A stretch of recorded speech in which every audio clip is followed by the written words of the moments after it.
Nagbababad sa mga tula ng Makata.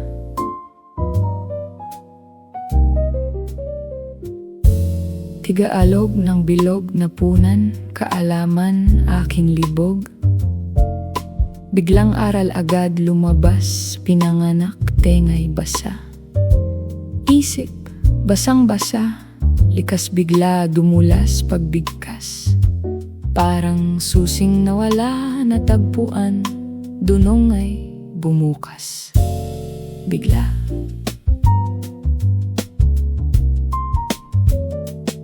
Nakakita ng kausap patay na't natatanging galing niya'y aking ginigiling, lulutuin, piprituhin, gigisahin, kakainin, papanoorin, iinumin, sisipsipin, hihit-hitin, kakantutin, upang lumabas pinakamasiglang sanggol ng sining.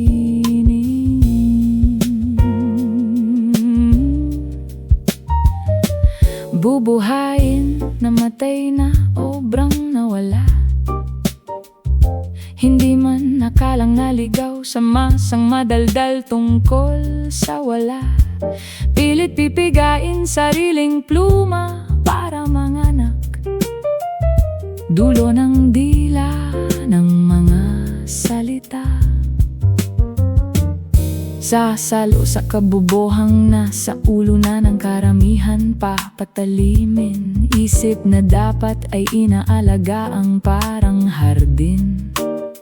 Huwag pitasin mansanas na bawas, kundi patabain lupang may saysay. Marami pang prutas, hayop at tubig ang pwedeng pagbuhayan, para matuloy ang walang katapusan at dagdagan ang walang hanggan ng ating dula at salitang ukol sa Ama.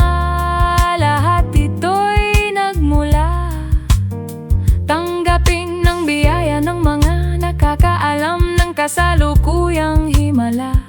Mga hindi nakaw na taglay, ngunit gatong sa sariling hiwaga, hasain ang sarili.